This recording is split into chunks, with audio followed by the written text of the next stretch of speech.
আমরা এখন 500 pro MCQ বই থেকে তোমাদের সাজেশন বই থেকে তোমাদের ফিজিক্সের দ্বিতীয় অধ্যায়ের 5 নম্বর টাইপ নিয়ে আমরা এমসিকিউ নিয়ে কথা বলবো। তোমরা এখনও যারা আমাদের এমসিকিউ বইটি সংগ্রহ করোনি দ্রুত সংগ্রহ করে ফেলো। তোমরা দেখো, খেয়াল করো এখানে কি বলছে, নিচের কোন রাশির জোড়া একক অভিন্ন, মানে সেম একক। আমরা জানি ত্বরণ যা মন্দনও কিন্তু তা। সো এখানে কিন্তু আমরা বলতে পারি খ হচ্ছে আমাদের সঠিক উত্তর। মন্দনের মাত্রা কোনটি? মন্দন আর ত্বরণ একই জিনিস, LT ইনভার্স 2 হচ্ছে আমাদের মাত্রা। এখানে বলছে এইটা এই নিউটন কেজি ইনভার্স 1 কিসের একক। এখন দেখো, অনেকে চিন্তা করতে পারে এটা আবার কই থেকে আসলো। একটা জিনিস তুমি দেখাই যে যদি তুমি চিন্তা করো F equals to M A, তাহলে আমি বলতে পারি A equals to F by M. So বলে হোক নিউটন, ভরে হোক কি কেজি, তাহলে উপরে গেলে Newton KG inverse 1, KG inverse 1, এটাকে আমরা বলতে পারি কার একক বলতো? ত্বরণ একক বলতে পারি। যেমন A ইকুয়ালস টু ত্বরণ একক মিটার পার সেকেন্ড ইনভার্স 2 যা, এটাও কি বলতো? তা, কারণ ত্বরণ থেকে এটা আসছে, তাহলে এটা আমরা বলতে পারি ত্বরণের একক। ওকে, সো এরপরে যদি একটু যাই আমরা 49 নম্বর কোশ্চেনে কি যাই, চলো দেখি কি বলেছে। বলেছে একটি গাড়ি, দেখো একটি গাড়ি বেগ 2 মিনিটে স্থির অবস্থা থেকে বেড়ে 90 কিলোমিটার পার আওয়ার হয়েছে। গাড়ির ত্বরণ কত? সিম্পল জিনিস, তুমি বেগ হচ্ছে 90 কিলোমিটার পার আওয়ার হয়েছে, তুমি এখানে এর মানটা বের করো, A equals to V minus U by T. তাহলে শেষ বেগ কত? 90 কিলোমিটার আওয়ারকে এটা কিন্তু মিটার পার সেকেন্ড নিয়ে আসো, 90 ইন্টু 1000 ভাগ 3600 নিয়ে আসো, তাহলে হবে হচ্ছে 25। তাহলে শেষ বেগ হচ্ছে 25, আদি বেগ 0, সময় 2 মিনিট মানে 120 সেকেন্ড, 2 মিনিট দেওয়া আছে, স্থির অবস্থা মানে আদি বেগ 0, তাহলে ভাগ 120 দিলে আসবে হচ্ছে আমাদের 0.20 আনসার 208। তাহলে হচ্ছে গ। একজন মোটরসাইকেল আরোহী 54 কিলোমিটার পার আওয়ার বেগে যাত্রা শুরু করে তার বেগ বৃদ্ধি পেয়ে 5 সেকেন্ডে 35 হয়। তার মানে A ইকুয়ালস টু V 35 হয়, শেষ বেগ আদি বেগ কত? 54 কিলোমিটার পার আওয়ার আদি বেগ ছিল, তো এটা মিটার পার সেকেন্ড নিয়ে আসো, 54 ইন্টু 1000 ভাগ 3600 নিয়ে আসলে হবে হচ্ছে 15। কয় সেকেন্ড হয় বলো তো? 5 সেকেন্ড হয়, তাহলে 20 ভাগ 5, 4 হচ্ছে আমাদের আনসার। ওকে, ত্বরণ কত? 4, ত্বরণ হচ্ছে 4। এরপর একটু যাই, এ বস্তুর বেগ 15 থেকে সুষমভাবে হ্রাস পেয়ে 3 সেকেন্ডে 5 হয়, তাহলে আদি বেগ 15, শেষ বেগ 5, আদি বেগ 15, 3 সেকেন্ড, তাহলে কত হলো? তাহলে এক্ষেত্রে ত্বরণ কত হবে? তাহলে 15 5 মানে -10 ভাগ হচ্ছে 3, 3.33, তাহলে -3.3, কারণ ত্বরণ বলেছে, এটা মন্দন হয়েছে। যদি এখানে বলতো মন্দন কত, তাহলে আনসার হচ্ছে 3.33, কারণ মাইনাস মানে কিন্তু মন্দন। ওকে, একটি গাড়ি 30 মিটার পার সেকেন্ড বেগ থেকে সুষমভাবে হ্রাস পেয়ে 5 সেকেন্ড 10 হয়, অর্থাৎ আগের মতো জিনিসটা, শেষ বেগ 10, আদি বেগ কত বলতো? 30, কয় সেকেন্ড হয়? 5 সেকেন্ড, তাহলে 4 5 উপরে 20 নিচে কয় সেকেন্ড? 5 সেকেন্ড, সরি 5 সেকেন্ড হয়, তাহলে উপরে কত? 20 নিচে 5, তাহলে 4 5 20, 4, তাহলে ত্বরণ কত হবে? -4 metre per second inverse 2। 0.4 metre per second ও 0.8 মিটার পার সেকেন্ড ও 1.2 মিটার পার সেকেন্ড একটি গাড়ির বেগ যথাক্রমে 1.6 মিটার পার সেকেন্ড হারে বাড়ছে। একই দেখো 0.4, 0.8, 1.2, অর্থাৎ দেখো তুমি একটা জিনিস খেয়াল করো, 0.44 করে কিন্তু বাড়ছে। দেখো 0.4, 0.4, 0.4 করে বাড়ছে। গাড়ি চলছে সুষম ত্বরণে, অবশ্যই 0.4 মিটার পার সেকেন্ড করে বেগ বাড়ছে একই সময়। দেখো সময় কিন্তু এত করে বাড়ছে, তাহলে সুষম ত্বরণ হবে এখানে, প্রত্যেক ক্ষেত্রে ত্বরণ আছে এবং ত্বরণের মানটা একই। 54 নম্বর প্রশ্নটা খেয়াল করো তোমরা কি বলেছে, দেখো 54 নম্বরটা বলছে স্থির অবস্থা হতে সুষম ত্বরণে চলমান প্রথম একটা বস্তু আছে, প্রথম 10 সেকেন্ডে S1 দূরত্ব যায়, অর্থাৎ এরকম ডায়াগ্রামটা এঁকে নিই। একটা বস্তু আছে প্রথম 10 সেকেন্ডে যায় হচ্ছে S1 দূরত্ব, এবং বলেছে পরবর্তী 10 সেকেন্ডে S2 দূরত্ব অতিক্রম করলে S1 S2 সম্পর্ক বের করতে বলছে। পরবর্তী 10 সেকেন্ডে S2 দূরত্ব অতিক্রম করলে সম্পর্ক বের করতে হবে। তাহলে আমরা যদি S1 এর কথা চিন্তা করি, স্থির অবস্থা আদি বেগ যদি 0 হয়, তাহলে UT plus half AT square, তাহলে হাফ AT স্কোয়ার 10 স্কোয়ার লিখতে পারি আমি, তাহলে S1 সমান 150 A লিখতে পারি, 1 নম্বর সমীকরণ। ঠিক আছে, কেন? আদি বেগ UT plus half AT square, U আদি বেগ 0, তাহলে মান 0 আসবে। আবার বলতে পারি দেখো এস পরবর্তীটা ক্ষেত্রে আদি বেগ জানি না, তাহলে পুরোটা আবার ধরলাম, S1 প্লাস S2 পর দুটো যোগ করে ধরলাম একসাথে, S1 প্লাস S2 সমান UT প্লাস, আদি বেগ কি 0, হাফ AT স্কোয়ার। এ কত বলো তো? এই 10 আর পর 10 কত? 20 সেকেন্ড, তাহলে 20 square, half AT square U আদি বেগ 0, তাহলে এখানে কত হবে S1 প্লাস S2 সমান সমান 400 আর হাফ গুণ করে 200। 400 সঙ্গে যদি আমরা 400 যদি আমরা 20 স্কোয়ার করলে 400 হয় না, 20 স্কোয়ার করলে 400, তাহলে 400 দিয়ে হাফ করলে 200A। এটা হচ্ছে 2 নম্বর সমীকরণ আমরা বলতে পারি। এখন যদি আমরা 2 থেকে 1 বিয়োগ করে দেই, তাহলে দেখো 2 থেকে 1 বিয়োগ করো S1 plus S2 minus S1 সমান সমান 200A মাইনাস 50A। তাহলে হবে কত? কাটাকাটি গেলে S2 সমান সমান 150A। তা দেখো একটা জিনিস এখানে চিন্তা করতে পারো তোমরা, যেটা হচ্ছে কি বলো দেখি, যে যদি আমরা এখানে এই যে প্রথম সমীকরণটা কি পেয়েছো বলো তো, S1 সমান 50A পেয়েছো না তোমরা? তাহলে সে 100 2 দিয়ে ভাগ করলে 50A পেয়েছি আমরা প্রথম সমীকরণে। তাহলে যদি আমরা এখানে চিন্তা করি প্রথম 10 এবং পরের 10, 20 সেকেন্ড 0.5 যদি আমরা 200, তাহলে এখানে যদি আমরা চিন্তা করি 150A, এখানে S1 সমান সমান এখানে যদি আমরা দিই 150 ভাগ 3, তাহলে 50 হয়। তাহলে আমরা দিই এখানে 3 ইন্টু 50A। এটা লিখতে পারি কেন? মানে S1 S2 এবং S1 সম্পর্ক বের করতে বলছে। তাহলে দেখো এই যে 50A, 50 সঙ্গে 3 গুলো 150 হয়। দেখো 50 মানে কিন্তু আবার 50 মানে কি বলতো S1, তাহলে এই মানটা আমি লিখতে পারি না, S2 সমান সমান 3S1। ঠিক আছে, এইটা মানে কিন্তু S1, তাহলে 3S1 লিখতে পারি, এটাই সমীকরণ। তাহলে দেখো উত্তর দেখো আছে কিনা, এই যে S2 সমান সমান 3S1 আমরা বলতে পারি। তো স্যার সমীকরণ সম্পর্কে বের করে দেখলাম আর কি, তুমি যেভাবে ইচ্ছা বের করতে পারো, সমস্যা নেই, আরও ওইতে বের করা যায়। সোজা রাস্তায় স্থির অবস্থান থেকে একটি বাস 10 মিটার পার সেকেন্ড বাস 2 ত্বরণে চলার সময় 80 মিটার দূরত্বে রাস্তার পাশে দাঁড়ানো এক ব্যক্তিকে কত বেগে অতিক্রম করবে? অর্থাৎ এই যে আদিবেগ 0 ছিল, ত্বরণ ছিল 10, তো 80 মিটার দূরত্বে তার বেগ কত হবে সেটা বের করতে বলছে। তাহলে দেখো আদিবেগ যদি 0 হয়, ত্বরণ ছিল 10, 80 মিটার দূরত্বে বেগ কত বেগে অতিক্রম করবে? তাহলে এখানে টি মিসিং, টিভি সূত্র কি? V = U + AT, উইথাউট টি সূত্রে, এখানে তো টি আছে সরি, তাহলে টি মিসিং সূত্র কোনটা বলো তো? টি কোথায় নাই? নাই হচ্ছে V² = U² + 2G 2S। তাহলে V কি হবে? আদিবেগ 0 √2 ইন্টু A হচ্ছে 10, S হচ্ছে কত? 80। দেখো কত আসে, √2 ইন্টু 10 ইন্টু 80 দিলে আসবে হচ্ছে 40। তাহলে ওই লোকটাকে 40 মিটার পার সেকেন্ড বেগে অতিক্রম করবে। তাহলে আনসার কত বলো তো? 40। এটি গাড়ির বেগ 12 মিটার পার সেকেন্ড, গাড়িতে 2 মিটার পার সেকেন্ড মন্দন সৃষ্টি করা হলে 4 সেকেন্ড পর বেগ কত হবে? তাহলে বেগ ছিল 12, 4 সেকেন্ড বেগ মন্দন দেওয়া আছে 2.5, তাহলে বেগ ছিল 12, তাহলে মন্দন ছিল -2 পয়েন্ট, মন্দন বলে মাইনাস, তাহলে শেষ বেগ কত হবে? কয় সেকেন্ড পর বলছে?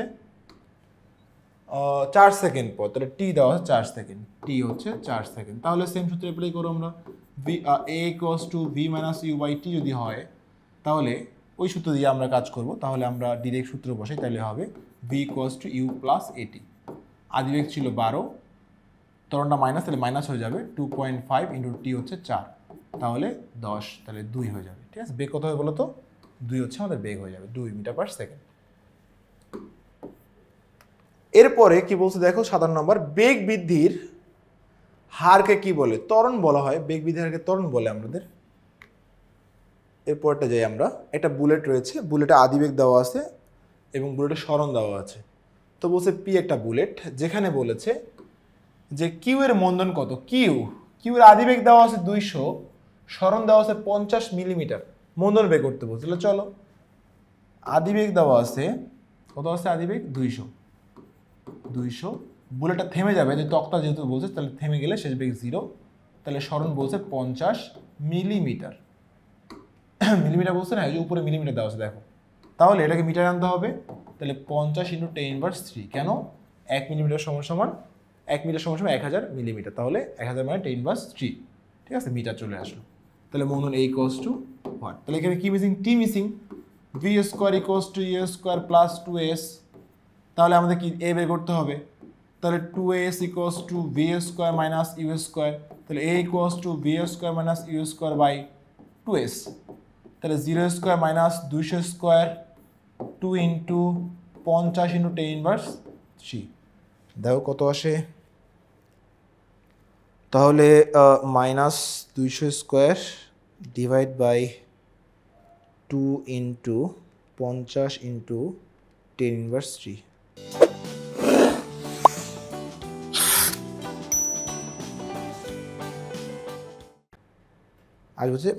আসবে হচ্ছে 4 ইন্টু 10⁻5 মাইনাস মানে মন্দন, তাহলে মন্দন কত হবে, মন্দন বলছে এখানে, মাইনাসের আনসার হবে না, 10⁻5।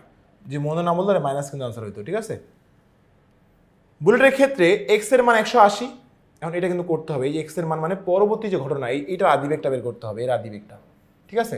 স্মরণ বলছে 40.5, তাহলে যদি আমরা চিন্তা করি যে বুলেটটার আদিবেগ বের করব, শেষ বেগ 0 হয়ে থেমে গেছে, মন্দন তো এইটা একই গাছ, যেহেতু তক্তার একই, তাহলে মন্দন বাধা প্রদানকারী মন্দনটা একই হবে, তক্তা একই হওয়ার কারণে বাধা প্রদানকারী কি মন্দনটা একই হবে। তাহলে এখানে বলছে স্মরণ দেওয়া হচ্ছে কত বলতো, 40.5 ইন্টু 10⁻³ মিটার, মিলিমিটার থেকে মিটারে আনলাম, তাহলে ইউ বের করতে হবে। সেমভাবে V square equals to U square plus 2s, তাহলে U square equals to V square minus 2s, তাহলে ইউ সমান কী হবে, রুট ওভার আদি শেষ বেগ 0, তাহলে 0 দরকার নাই, ঠিক আছে। আর এই যে মন্দন যেহেতু মাইনাস, তাহলে মাইনাসে মাইনাসে প্লাস হয়ে যাবে, তাহলে 2 ইন্টু 4 ইন্টু 10⁻5 ইন্টু স্মরণ হচ্ছে 40.5 ইন্টু 10⁻³ আমরা কিন্তু মাইনাসটা কেন গেল বলতো, এই যে মন্দনে মাইনাস ছিল, তাহলে এ মাইনাসে কি বলতো প্লাস হয়ে গেছে, তাহলে দরকার নাই লেখার, তাহলে দেখো চলে আসবে 2 ইন্টু 4 ইন্টু 10⁻5 ইন্টু 40.5 ইন্টু 10⁻³, তাহলে মান আসবে হচ্ছে 180, তাহলে বেগ আসছে 180 হচ্ছে আদিবেগ। দেখো দেওয়া আছে কি নাই, এই দেওয়া ছিল 180, তাহলে হচ্ছে এক্স এর মান 180 আদিবেগ, ঠিক আছে, সত্য। এবার বলতে দেখো পি ও কিউ একই পরিমাণ বাধার সম্মুখীন হবে। এখন দেখো খেয়াল করে এখানে দেখো তাকাও, তোমরা পি ও কিউ বাধা, যেহেতু গাছটা একই, মন্দন একই ছিল বলের, তাহলে কিন্তু বাধা কি বলতো একই হবে, কারণ এখানে দেখো এখানে বলছে বুলেট একই গাছের কথা বলছে, এখানে অথবা লেখা নেই, গাছটা একই ছিল, তাই আমরা গাছ, তাহলে বাধাটা সেম হবে। বলছে পি ও কিউ একই সময় থামবে, এখন মন্দন হয়তো বা সেম হইলো, মন্দন সেম হলে তার স্মরণ তো ডিফারেন্ট, স্মরণটা কি বলতো, স্মরণ ডিফারেন্ট হলে তো মন্দন সেম বা ত্বরণ সেম হলেও, তাহলে তো স্মরণ একই হলে তো আমাদের সময় একই সময় থামবে না, তাই আমরা একই সময় থামবে না, তাহলে 1 আর 2 হচ্ছে আমাদের রাইট আনসার। এটা করা লাগবে না, দেখলে, কারণ এত বড় ম্যাথ তো তুমি পরীক্ষা এমসিকিউর জন্য করতে পারবে না, তাই না। তাহলে 1 আর 2 হচ্ছে আমাদের রাইট আনসার। এবার আসি পরেরটায়, নিচের আলোকে দুটি প্রশ্ন উত্তর দাও। চলো আমরা দেখি কি বলেছে। গাড়ির ত্বরণ কত, দেখো ত্বরণ, দেখো এই ত্বরণ এই জায়গায়, তাহলে এ ইকুয়ালস টু কি V minus U by T, V কত 4, এই শেষ বেগ আদিবেগ 0, টি কত 10 সেকেন্ড, তাহলে 0.4, কোথায় 0.4 মিটার/সেকেন্ড/2। সুষম বেগ গাড়িটি অতিক্রান্ত দূরত্ব কত, সুষম বেগ মানে সমবেগের দূরত্ব কত, সমবেগ S equals to VT, S equals to VT, তাহলে ভিটি যদি হয় বেগ সমবেগ কি এতটুকু দূরত্ব অতিক্রম করছে, বেগ 4, টি কত বলতো 10 থেকে 20 কত সেকেন্ড, 10 সেকেন্ড, কারণ 20 থেকে 10 এতটুকু সময়, তাহলে 40 মিটার কি আছে, এই 40 মিটার। এরপরটা যাই আমরা, চলো দেখি কি বলেছে, চিত্র দুটো আনসার দিতে বলছে। গতিবেগে দেখানো হচ্ছে প্রথম 15 সেকেন্ডে অতিক্রান্ত দূরত্ব কত, প্রথম 15 সেকেন্ডে, অর্থাৎ এই সময়, এই যে, তাহলে এই পর্যন্ত তিনটা, এটা S1 বের করতে হবে, S2 এবং S3। তো S1 কীভাবে বের করবে দেখো, S1 যদি আমি করি, সূত্র পড়েছে V plus U by 2 into T, তাহলে শেষ বেগ কত 2, প্রথম 5 সেকেন্ডের জন্য, হ্যাঁ, তাহলে 2 আদিবেগ কি 0, 2 ইন্টু কত বলতো টি কয় সেকেন্ড, 5 সেকেন্ড, তাহলে 2 কাটা, তাহলে 5 হচ্ছে প্রথম S1 হচ্ছে 5। S2 কি বলতো ভিটি, তো বেগ ছিল কত 2, টি কয় সেকেন্ড 5 থেকে 10, 5 সেকেন্ড, তাহলে বেগ 2 ভিটি, টি হচ্ছে 5 সেকেন্ড, তাহলে 10 মিটার, তাহলে এটা একটা হলো 10, একটা ছিল বললো 5। এবার S3 V plus U by 2 into T, শেষ বেগ কত আছে বলতো 2, আদিবেগ 2, শেষ বেগ কত 4, তাহলে ভি প্লাস ইউ, এই আগে সূত্র, তাহলে 4 V plus U by 2 into T কয় সেকেন্ড, 10 থেকে 15, 5 সেকেন্ড, তাহলে দেখো 4 আর 2 6, 2 কাটলে কত 3 থাকে, 3 5 15, তাহলে 15 আর 5 কত হয় 20 আর 10 30, তাহলে হচ্ছে 30 মিটার হচ্ছে আমাদের আনসার। 62 হচ্ছে কি বলতো 30 মিটার হচ্ছে আমাদের টোটাল সরণ। ত্বরণের পরিবর্তন হয় কখন? মানের পরিবর্তন হলে হ্যাঁ অবশ্যই ত্বরণ, কারণ ত্বরণের পরিবর্তন মানে কি বলতো, যে আমাদের বেগ বৃদ্ধির হার, তাই না? তা যে কোনো একটা পরিবর্তন হলেই কিন্তু এখানে হয়ে যাচ্ছে। তাহলে মানের পরিবর্তন হলে ত্বরণের পরিবর্তন হবে, দিকের পরিবর্তন হলে হবে, মান অধিক উভয়ের পরিবর্তন হলেও কি বলতো এখানে হবে। তিনটাই আমাদের বলতে পারি রাইট অ্যান্সার বলতে পারি আমরা তিনটাই। দেখো মানের পরিবর্তন, দিকের পরিবর্তন, মান অধিক উভয়ের পরিবর্তন, তিনটা পরিবর্তন হলেই ত্বরণের পরিবর্তন পাওয়া যাবে। 6 কেজি ভরের একটি বন্দুক কাঠের তক্তায় স্পর্শ করে ফায়ার করলে 10 গ্রাম ভরের একটি বুলেট 300 মিটার পার সেকেন্ড বেগে বের হয়ে এক টুকরা কাঠের মধ্যে প্রবেশ করে 5 সেকেন্ড থেমে গেল। পশ্চাৎ বেগ কত? সো আমরা পশ্চাৎ বেগের সূত্র পড়েছি, সেটা হচ্ছে তৃতীয় অধ্যায় পড়েছি, v = -mv/m বড়তের m। এম হচ্ছে কি বলতো বন্দুকের ভর, এটা হচ্ছে গুলির ভর, গুলির বেগ। সো গুলির ভর কত আছে বলো দেখি, 6 কেজি ভরের একটি বন্দুক থেকে, তাহলে বন্দুকের ভর 6, গুলির ভর কত আছে 100 গ্রাম, বেগ 300, তাহলে 100 গ্রাম মানে 0.1, বেগ ছিল 300, তাহলে কত হবে 30/6 দিলে 5, তাহলে আসবে পশ্চাৎ বেগ 5 মিটার পার সেকেন্ড। পশ্চাৎ বেগ হচ্ছে 5, মাইনাস মানে হচ্ছে পশ্চাৎ বিপরীত দিকে বেগ, ঠিক আছে? এই মাইনাস ছিল কিন্তু দেখো মাইনাস মানে কিন্তু বলতো পশ্চাৎ বেগ, পিছন দিকে বেগ। বুলেটের মন্দন কত ছিল? তাহলে আমাদের বুলেটের আদি বেগ দেওয়া ছিল 300, 5 সেকেন্ডে শেষ বেগ 0 হয়ে যায়, মন্দন বের করব। তাহলে এই যে মন্দন a = v - u/t, শেষ বেগ 0, আদি বেগ 300, 5 সেকেন্ডে থেমে যায়, তাহলে 5 × 6 = 30, তাহলে 60, তাই না? তাহলে 60 আছে এখানে, এই যে 60 মিটার পার সেকেন্ড, মন্দন মানেই মাইনাস, ওকে? 65 হচ্ছে আমরা বলতে পারি অ্যান্সার ঘ। এবার আসো 66 নাম্বার প্রশ্নটা, 66। প্রথম 6 সেকেন্ড গাড়ি অতিক্রম দূরত্ব কত? প্রথম 6 সেকেন্ড অতিক্রম দূরত্ব, তার মানে 5 সেকেন্ড আর এখান থেকে 1 সেকেন্ড নিব, এটা সমবেগে নিব আমরা। তাহলে আছে প্রথমে S1 করি, v + u/2 × t, শেষ বেগ কত? প্রথম 5 সেকেন্ড জন্য করতেছি 10, আদি বেগ কত 0, 2 × হচ্ছে 5 সেকেন্ড, তাহলে দুই কাটলে 5, 10 দুই কাটলে 5, 25 মিটার হচ্ছে প্রথম 5 সেকেন্ড দূরত্ব। পরে 1 সেকেন্ড s = vt, বেগ ছিল কত 10, আর টি করেছেন 1 সেকেন্ড পরে, তাহলে হচ্ছে কত আসলে 10, তাহলে 25 আর 10 35 মিটার হচ্ছে আমাদের আনসার। কারণ প্রথম 6 সেকেন্ডে বলেছে, তাহলে 6 সেকেন্ড আমরা বের করেছি। এবার যদি আমরা দেখি 67 নাম্বারটা, 67 নম্বর প্রশ্নে কি বলেছে, যে উদ্দীপকের গাড়িটি কি হয়েছে দেখো তো, কোন গাড়িটি? বিসি অংশ সুষম বেগে চলছে, বিসি কোনটা অংশ বলো দেখি, এই যে বিসি অংশ সমবেগে চলছে, এই যে বিসি অংশ, তাহলে এটা ঠিক আছে, এটা ঠিক আছে। বলেছে সিডি অংশ সুষম ত্বরণে চলছে, ত্বরণ ছিল সিডি অংশে, হ্যাঁ সিডি অংশে দেখো ত্বরণ আছে, কিন্তু সিডি অংশের ত্বরণ সুষম ত্বরণ একই ত্বরণে যাচ্ছে, তাহলে এটাও ঠিক আছে। এবি অংশ অপেক্ষা সিডি অংশের ত্বরণ বেশি, দেখো এবি অংশ অপেক্ষা সিডি অংশের ত্বরণ বেশি, এবি অংশ এতটুকু, সিডি অংশ এতটুকু। তো এখানে বেগের পরিবর্তন দেখো, খেয়াল করো 10 থেকে 20, মানে বেগ বাড়ছে 10, সময় কতটুকু বাড়ছে? সময় বাড়ছে 10, তাহলে সময় 10 বাড়ছে, বেগও 10 বাড়ছে, একই হারে বাড়ছে বেগ, ত্বরণ সুষম ত্বরণ। কিন্তু আমি যদি ত্বরণ বলি তাহলে কত হবে? এখানে আসবে 1। কেন আসবে 1? প্রতি সেকেন্ডে 1 করে বেগ বাড়তেছে, 10 সেকেন্ড 10 বেগ বাড়ছে। কিন্তু এখানে 5 সেকেন্ডে বেগ কি 10 বাড়ছে, তাহলে 5 সেকেন্ড 10 বেগ বাড়া মানে কি 2 করে বাড়ছে, তাহলে এখানে ত্বরণটা বেশি, ওখানে ত্বরণটা কি সিডি অংশের ত্বরণ কম, এবি অংশের ত্বরণ বেশি, বাট এখানে উল্টা বলেছে এবি থেকে সিডি বেশি, তাহলে এটা কিন্তু ভুল বলেছে। বা তুমি এখন তোমাকে এইভাবে চিন্তা করে করতে হবে, এমসিকিউ তো তোমাকে ম্যাথ করে করা যাবে না, তুমি ম্যাথ করে বের করতে পারো ওখানে ত্বরণ কত, এখানে ত্বরণ কত, বাট এমসিকিউ তো শর্ট সময় করতে হবে তোমাকে। তাহলে 1 ও 2 হচ্ছে আমাদের আনসার। উপরের চিত্রে কি বলেছে দেখো, উপরের চিত্রে হচ্ছে ও এ অংশে গাড়িটি সমতরণে চলছে, ও এ অংশ দেখো গ্রাফ কিন্তু সরলরেখা বরাবর যাচ্ছে, তাহলে গাড়িটি সমতরণে চলছে। এ বি অংশে গাড়িটির ত্বরণ অতিক্রম দূরত্ব 50 মিটার, এ বি অংশে দূরত্ব বের করতে হবে, s = vt, তাহলে বেগ কত ছিল 10, টি কত বলো তো 5 থেকে 10, 5 সেকেন্ড, তাহলে 50 মিটার, তাহলে এটা ঠিক আছে। ও এ অংশে গাড়িটি সমবেগে চলছে, ও এ অংশ সমবেগ, এটা ত্বরণ, সমবেগ কি হবে? তাহলে এটা কিন্তু ভুল, তাহলে 1 ও 2 হচ্ছে আমাদের রাইট অ্যান্সার। তো এই ছিল আমাদের এই টাইপের সমাধান। আসলে তোমরা বুঝতে পারছো, তোমরা এখনো যারা আমাদের 500 MCQ প্রো MCQ সাজেশন বইটি সংগ্রহ করনি, দ্রুত সংগ্রহ করে ফেলো। নেক্সট পর্বে দেখা হবে। আল্লাহ হাফিজ।